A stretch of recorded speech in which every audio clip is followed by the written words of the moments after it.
Good morning, guys. It is Monday, January 28th. Snow's kind of going away. It's not too cold out. Kind of digging this type of weather. Looking forward to it. Hope you guys are having an awesome day. Starting the week out good. Starting the week out strong. Let's get some work done and let's get into it.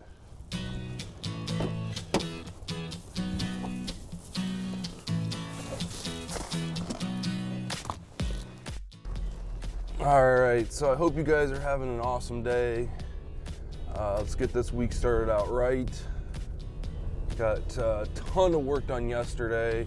I missed the deadline for Katie and Chris's wedding. I just couldn't stay up any longer last night. We got quite a bit of work done on it. There's still work to be done. I've contacted the bride and let her know that I'm still, I'm coming into home base. I just need a few more, just a few more hours to make sure that everything is as perfect as perfect can be. And haven't heard a response back yet, but that's usually how these updates go. Like, I've updated her a couple different times throughout this whole process, and she hasn't said anything, so I'm just going to assume no news is good news. So this kind of just goes again to show you, you need to make sure, timing is everything, making sure that you're setting expectations correctly, and setting goal, deadlines that you can hit. This was, there was a lot going on this weekend, and me saying that I could get it done by Sunday was kind of a stretch, but we made some good progress. We should be able to finish it out over the next couple days. With having work, that cuts out a 9-hour portion of my day, 10-hour portion of my day, so that limits how much time I can spend. But believe it or not, we're going to be putting in as much time as humanly possible each and every day to get this thing finished and cross the finish line. So it's the last one of 2018 that we have to finish, so I'm kind of looking forward to kind of closing the chapter on that part of the book, and then moving on to 2019. We've got a couple agreements that are kind of out in limbo right now, and we need to check in on those. We also need to look at kind of setting up engagement shoots for the brides that have booked with us, with me. And then, just kind of take it one step at a time. I think this week, one of the things that I failed to do last week was email those businesses. So it's been about 2 to 3 weeks without any correspondence with them. So I need to email those. That's a must do. So as soon as I finish with Katie and her wedding, I think that's kind of going to be the next project, is getting that up and running. So, which I can kind of already brainstorm ideas at work and things like that while I'm listening to calls, kind of jot down what I want to say to each of them. I think the last time we looked at this project, I decided that I was going to do an individual, unique email versus a mass, hey, congratulations, I'm going to be working with you, I'd like to work with you, tell me a little bit about your business, rather than going that route, going the route of, hey, I looked at your website, I looked at your work, I really enjoy what you're doing, I want to create a video about your company. Whether you use it or not, it's up to you. This is something that I would like to step into and work towards adding to my business, as far as like services offered, not just wedding cinematography, but also wedding businesses cinematography. So if you're a photographer, if you're a wedding planner, or whatever, a venue, whatever the case may be, I would like to work with you to make, create content that you can show your clients, or that will help bring your clients in and do business with you. So that's something that I want to do. Kind of broaden the pool of potential clients a little bit, right? Not just looking at brides and grooms, but looking at people that offer brides and groom services. So let's get to it. I'm gonna make a quick stop at Kroger, we need a lemonade and then something to drink for lunch, and then we will be heading to work. All right, so I just realized, so I was editing the vlog today, or this morning rather, and realized that I didn't actually give it a proper closing. Like I said, I went to bed last night and like I was half asleep from editing, and I kind of did like the midway close or whatever, but didn't actually say thanks for watching, all that good stuff. So I just wanted to kind of put it in here. I really do appreciate you guys watching. I appreciate your comments, your feedback, all that stuff. Like I said, I'm pretty new as far as like this vlogging thing is concerned.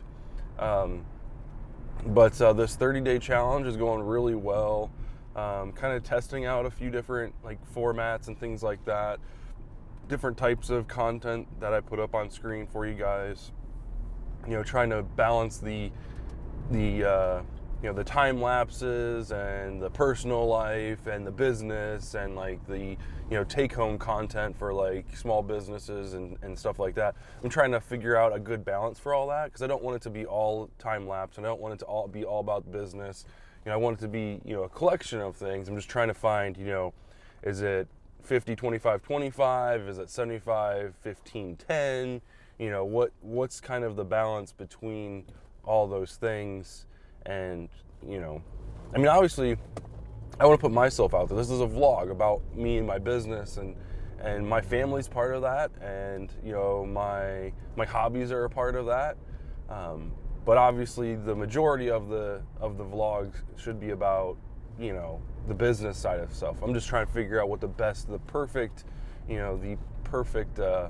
combination is, or the formula, if you will. But I was listening to a vlog the other day, and they were talking about ways to not get burnt out creating YouTube videos, specifically vlogs like this. And their equation, or their formula, was always one for them, one for me, one for them, one for me.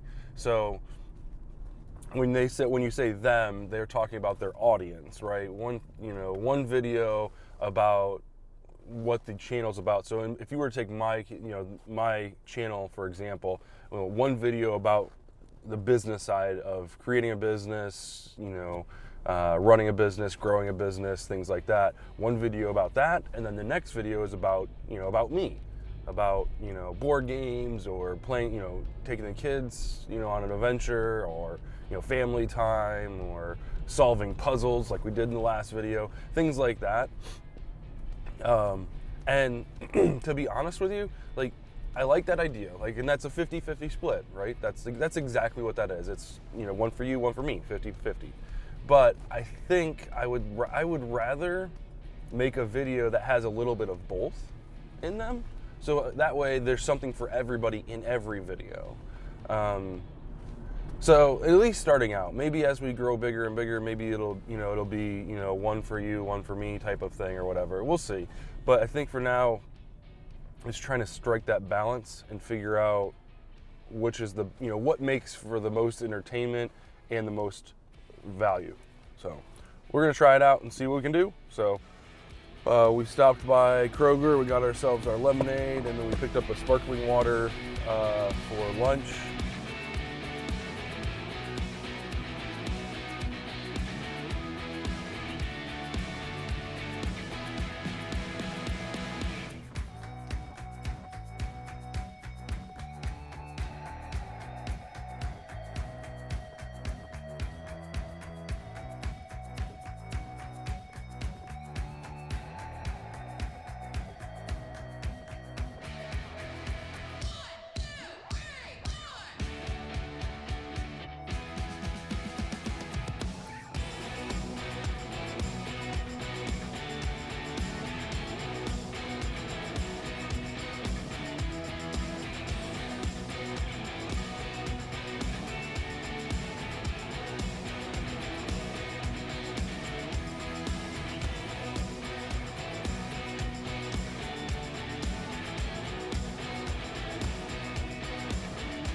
All right, the work day is over. 9 to 5 in the books, although it's 10 o'clock at night.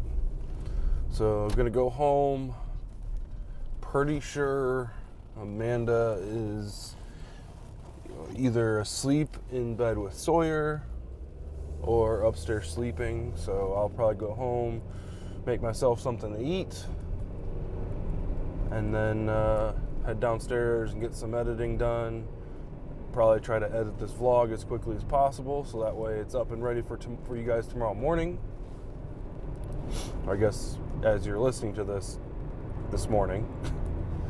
You know, that's one thing I've never really, I really don't know how to format this, right? Like, so if I talk to you about today, like today being Monday, you're going to listen to this today being Tuesday. So I've always kind of, like, my thought process on the whole thing is I'm documenting each day what's happening. So like if I were to journal, like if I were to take a journal and each page was a day, like, oh, today I did this and I did this, and then I went back and read it, it doesn't matter which day it is, I'm going back and reading it. So like that's how I'm kind of approaching this whole thing. So I don't think I'm going to actually change my format to saying, oh, good morning, it's Tuesday, January 29th, and it's actually Monday, January 28th. I don't think I'm going to go into the future because I don't know when you're going to watch this. I'm just going to assume that somebody at some point in time is going to watch this, and if not, I'm going to go back and watch it and I'll want to know what day it was, you know, when I was getting home at 10 o'clock at night and just starting to do my editing for the day, and you know how long that lasted and things like that. So I think, you know, the format that we have going for this right now is probably what we're going to stick with. So you'll be getting it it'll be releasing a day late, but you'll be able to find out what I did the day before, if that makes any sense. I think it makes sense. So I hope you guys had a great day. Hope you had a good start to your week. Got a lot going on. A lot of different wheels turning, and maybe not enough cranks. You're gonna need some more cranks to turn all these damn wheels. So anyway, hope you guys had a great weekend. I sure did. Back to the work week. Like I said, we've got a lot planned, a lot of irons in the fire, but you know, you just take it one day at a time. I didn't get a chance to make a to-do list this week. Maybe that's something I should work on tonight right before I go to bed. It seems to work out pretty well. Just trying to stay on topic and trying to check things off my list and everything like that. There's definitely a few things that need to happen in the next couple days so that I can get some of these things moving, get some of these things under my belt, and work is in the process, getting some of these works in the process going. You know, there's a lot of things I want to do with this company, and there's only so much time before the wedding season begins, and we've already got 3 weddings booked for May.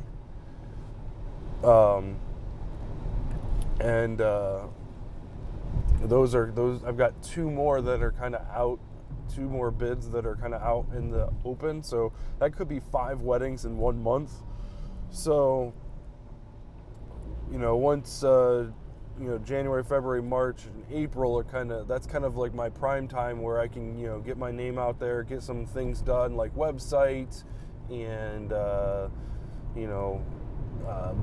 brochures and things like that, and business. I haven't even got business cards done yet. Like, I need to get all that stuff done in this first year or in the first quarter. And I'm also going to be working with some companies around here in the Dayton area producing film. So that'll keep me busy too.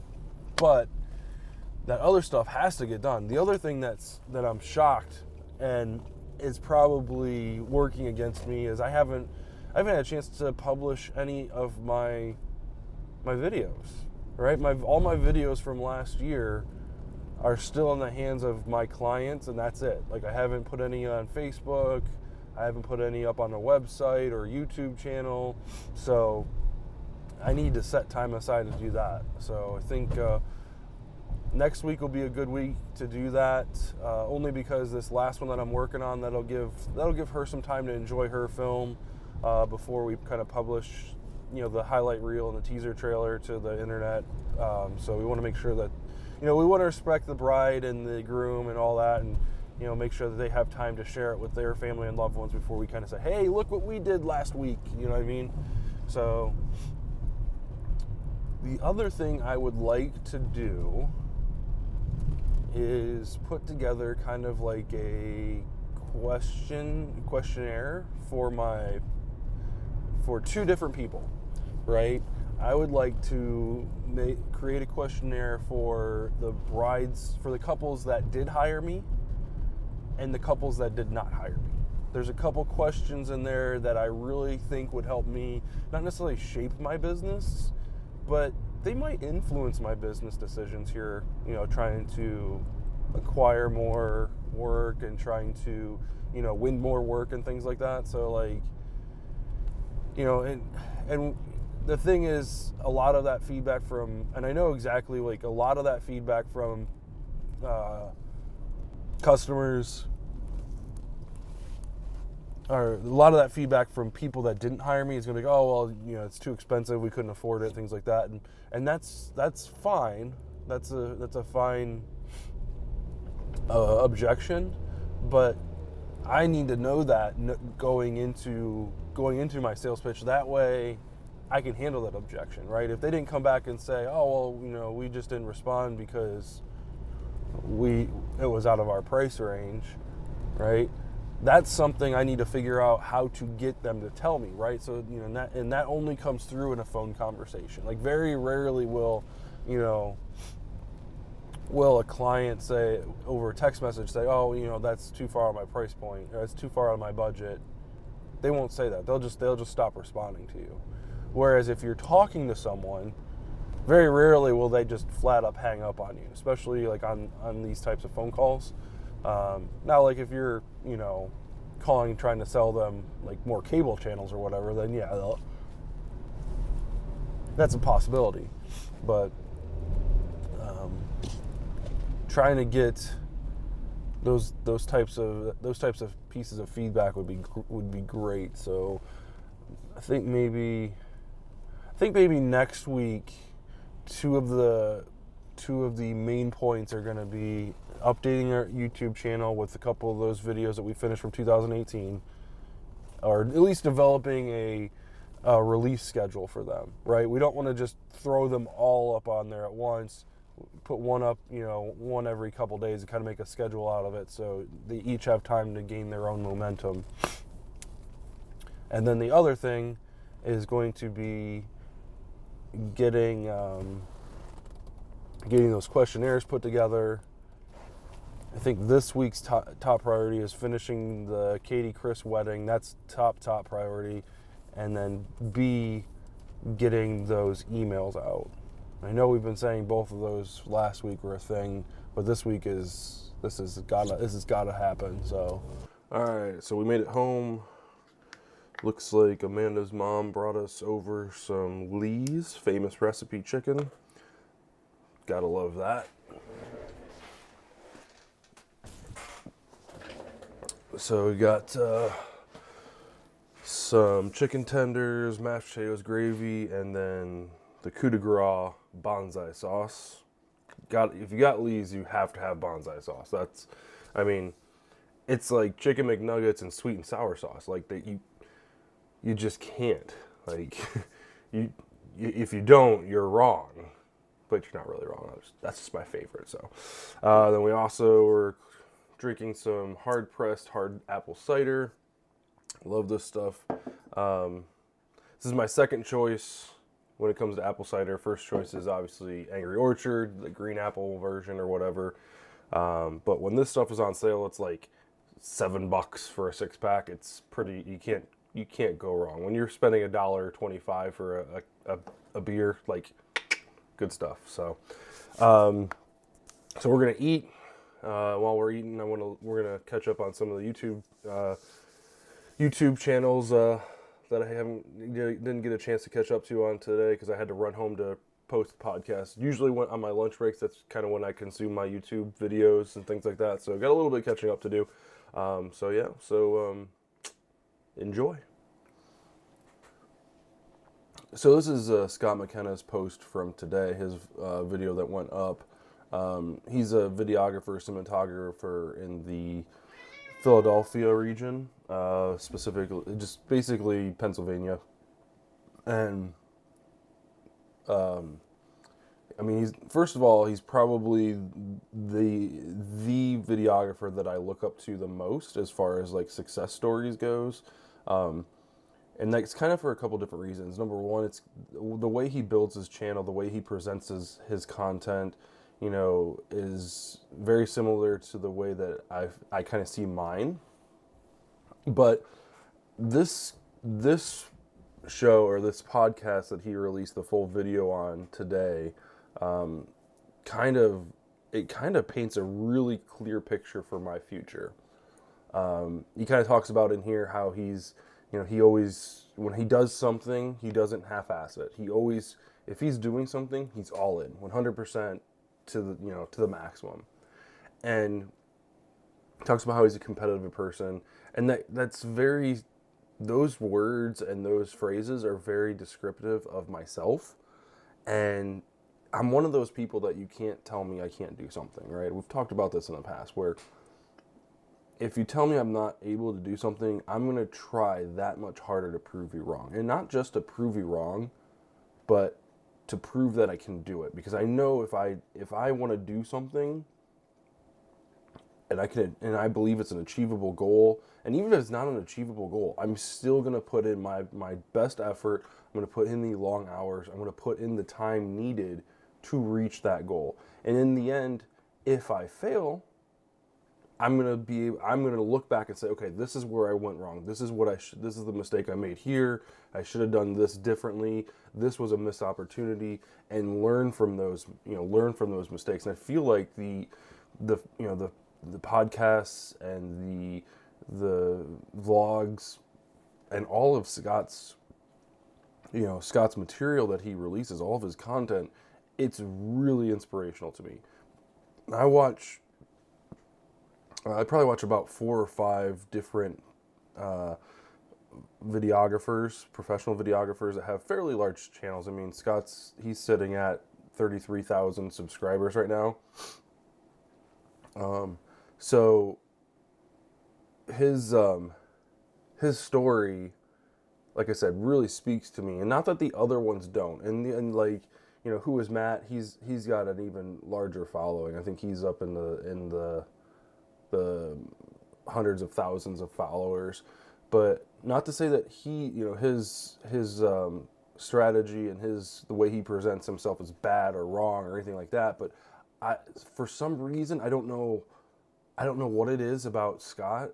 I feel like I connect with him more. I feel like Scott's one of those guys that I can sit down and have a beer with and just kind of form a relationship with, form a friendship, I really enjoy his content. The stuff that he's provided, through all of his vlogs. When I first started this videography thing, a lot of it was because of his material, right? I went back and watched just about every vlog he posted for the past year, from the very first one when he's, getting started, getting fired up, and, getting ready when he was, his business was out of his basement. He was running his business out of his basement.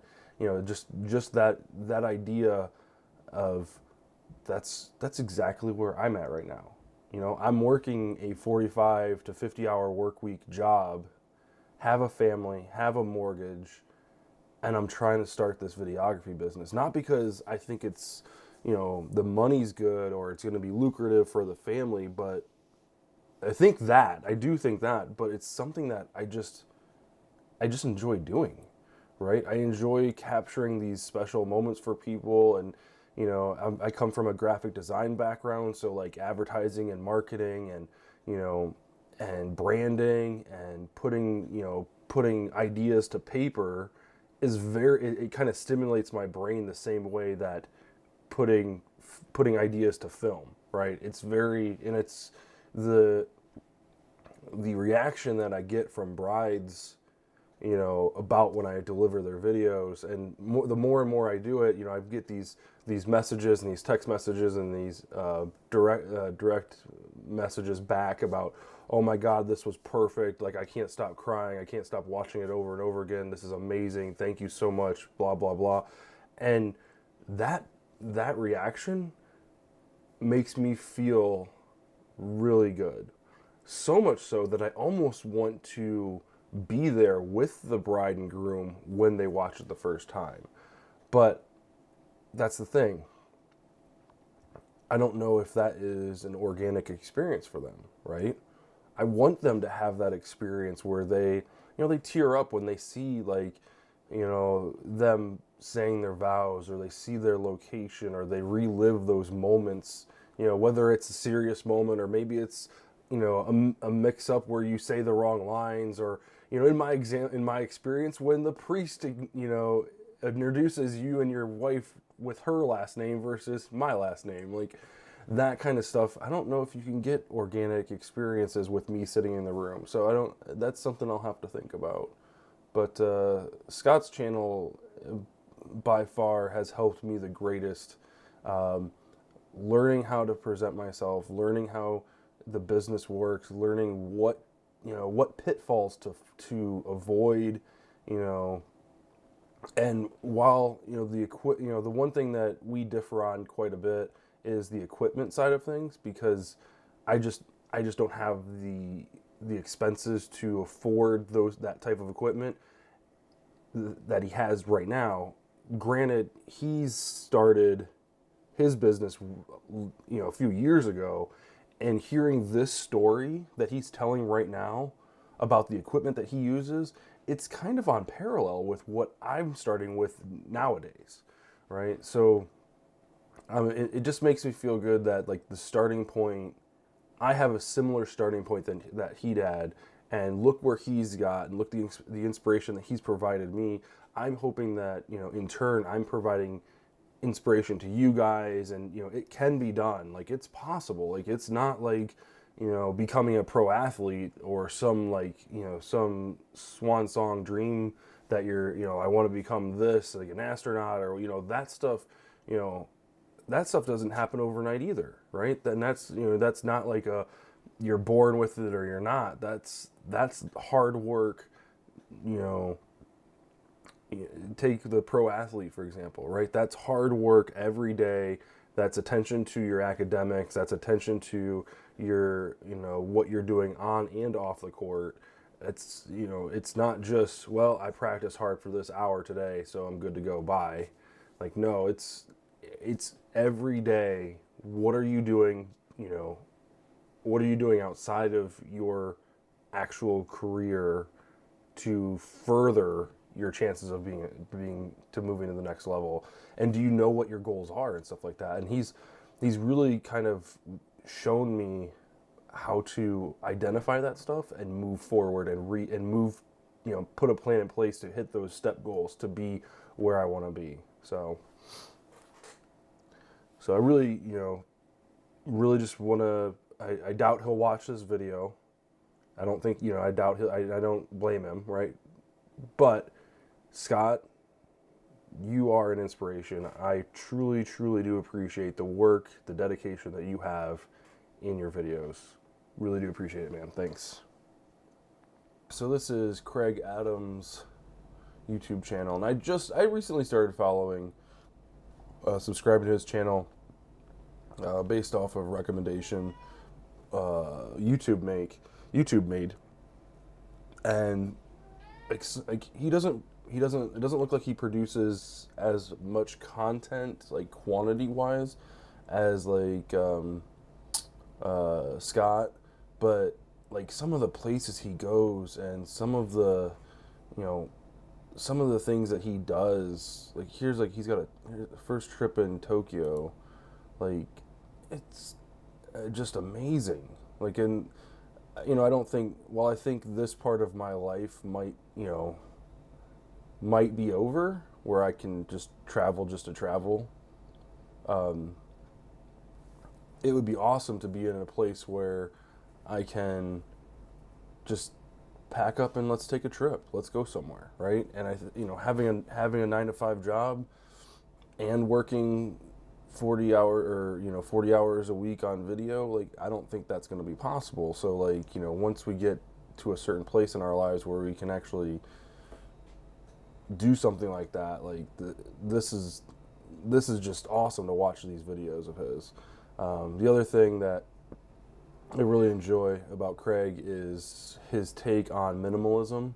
And while I by no means am going to be anywhere near a minimalist quite to that degree, like I can appreciate the way he has everything has a place, cut out the fat, and in your day-to-day life. But also the thing that I appreciate the most is his minimalism, his digital minimalism.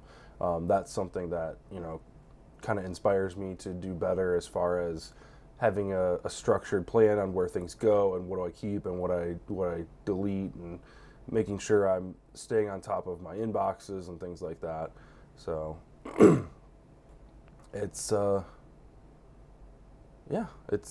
really do appreciate his content for sure. So this is Matt Reno's channel, and we went to school together. We went to school first grade all the way through high school together. And while we didn't hang out in the same circles or whatever, like friendship wise, like we didn't have the same friends or whatever, I really do appreciate him. We recently kind of got connected back through Facebook and back through YouTube and stuff like that, kind of commenting and watching each other's videos and stuff like that. And and while we're kind of getting back into that friendship, like the thing about Matt's content is it's so real. Like, he's got his kids on there. He talks about like what he does during the day. He's got and one of the big things that I enjoy about Matt is the fact that he's a musician. And not only that, he teaches people how to play. Like, he's a teacher. So he doesn't keep that skill to himself. Like, yeah, he shares it with people and like the through the YouTube channels and YouTube videos and things like that. But he teaches people how to play. And when you have that level of knowledge and that level of confidence to show people that you're doing that, like that's inspiring to me. Like I can appreciate that. Above and beyond, like I cannot play a guitar to save my life. I've owned one for quite a while, and up till about 4 or 5 years ago, I sold it just because I wasn't getting played, and I couldn't, for some reason, just couldn't get the hang of it, and it is what it is. But I appreciate the the family content, the updates and things like that. Matt's got a great sense of humor, so definitely check out his channel. He's a great guy. So I look forward to actually recording some videos and stuff like that with him. He's up in Toledo, so we're going to I think we're going to collab one of these days when it's a little bit warmer out, when I'm in his neck of the woods. So check out his channel, Matt Reno. All right, guys, so that's enough YouTube for now. Time to put it away. Got to get back to work. It's almost 11 o'clock, about 10:45. So we'll probably put in about an hour's worth of videography work tonight, as far as wedding cinematography goes, and then I'll probably spend about 45 minutes editing this vlog. Dinner was good though. Thanks, Mindy. Appreciate it. So, all right, let's get to it. All right, guys, we're gonna end the vlog. All right, guys, we are gonna end the vlog there. I really do appreciate you watching. Whew, it was a long day. We gotta do it all over again tomorrow. Only tomorrow starts at 6 a.m. with getting them out of bed, getting them ready for school, getting ready for work. I would like to get some vlogging and stuff like that done in the morning, 9 to 5. Whew. This 40-plus hour work week plus videography it's taxing. So we'll see. We'll see. Come on, 2019. Work with me here. Work with me. We got a good start to our clientele list for this year. I'm really kind of excited. I think we've booked so far this year. I think we've got 8 brides on the book so far, and 6 of those are 2019. So I'm pretty excited about that. We've already got some bookings for 2020. So, and like I said, we've got a few more that are in the works. They're kind of out there, you know, and we've got to work with those guys to try and reel those fish in. So anyway, thanks for watching, guys. I'm going to edit this vlog and then I'm headed to bed. I will see you guys tomorrow. Thanks for watching.